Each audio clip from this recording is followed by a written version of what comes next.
A complex problem, a simple solution to a complex problem. Earlier, beginning of this new millennium, around 2000 and 2001, one of the fathers of the early America, named by the name of Bill Hammond, stood and made a declaration. And he said that 98% of spirit-filled, born-again believers do not have any concept of the overall purpose of God for His church. He stood and made the declaration at a major convention. He said 98% of spirit-filled believers have no concept of the overall purpose of God for His church. A Gallup poll was done recently this month that said as of August 2010, 50% of Christians in the United States of America do not believe that the devil really exists. I see your theme is, wilt thou be made whole? But I believe that today church is suffering from spiritual anemia, not being able to fully be what God had intended it to be from the foundations of the world.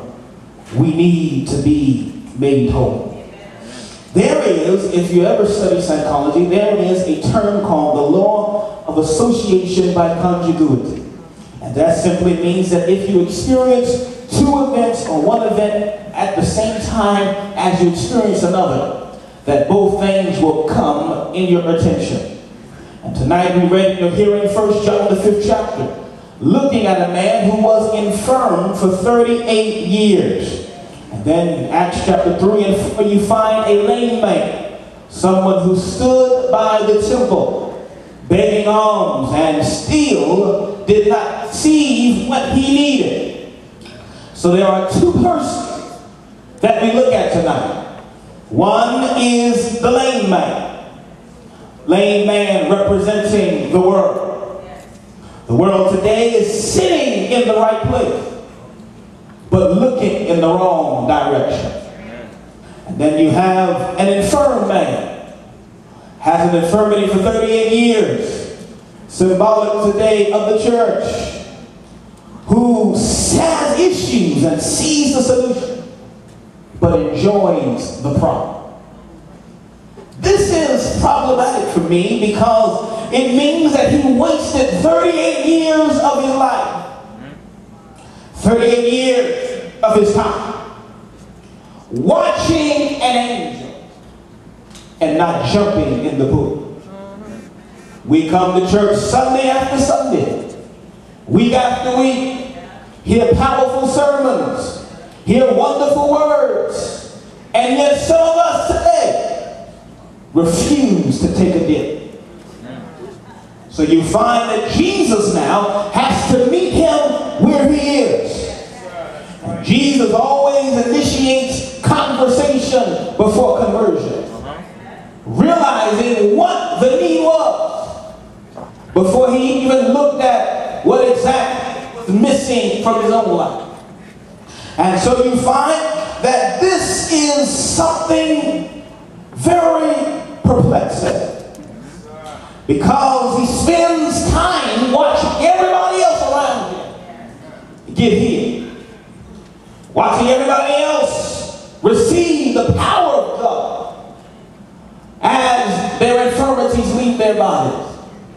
And yet he stands there watching them and still does nothing about it.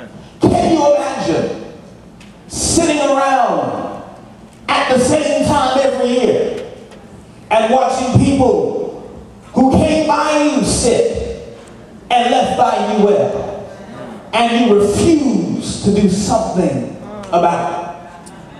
It's amazing to me to see how Jesus now has to strategically create chaos to find a solution to a problem that the world itself was not ready to accept. That while he was standing on the brink of something new, John records that this man is in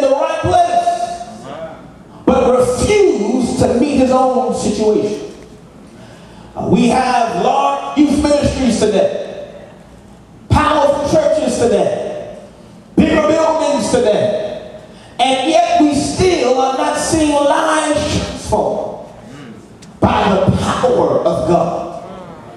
Isn't it amazing how we can allow ourselves to get so caught up in a good church service that we miss the God that we sing about? That we miss the God that we lift our hands to. That we miss the God that we sing with love. This year, a man by the name of Craig Rochelle wrote a book called The Christian Atheist, saying that we have now more believers who worship a God that they don't themselves even know.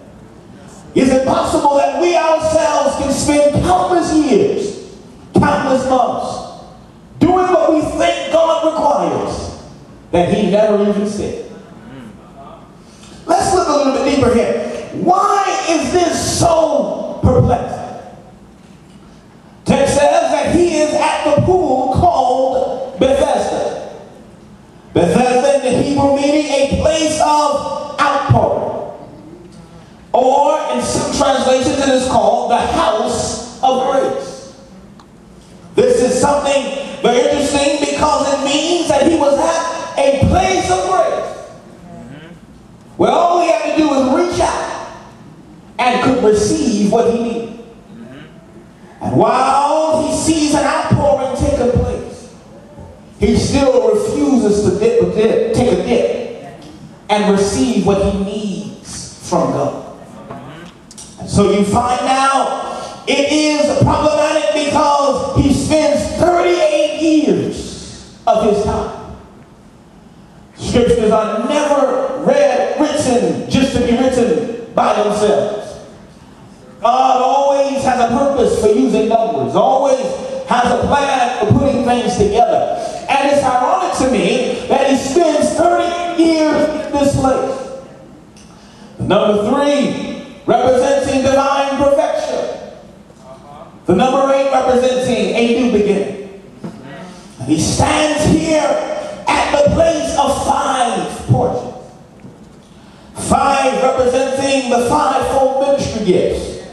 The apostle, the prophet, the evangelist, pastor, and teacher.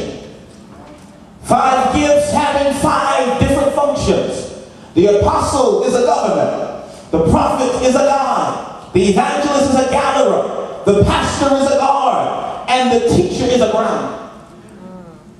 5 smooth portions sitting in the place. In this, the 5th chapter of the book of John. How ironic that John stops to talk about a certain man. Didn't leave his name because his name wasn't important. But he said a certain man stood by the pool. Isn't it amazing how God still remembers you when everybody else forgets your name? When everybody else counted you out. And people said you'll never be anything. God took you and changed you and turned you around and made you something beyond what anyone could ever even imagine. He reaches out to this man. In chapter 4, he reaches out to a woman by the well and initiates a conversation. Jesus is now a radical because he's doing things that the average community of Jews at that time, or what you would consider the church folks today, would not be able to do. Jesus didn't get excited by sitting around and quoting scripture. He got excited by going out and changing lives.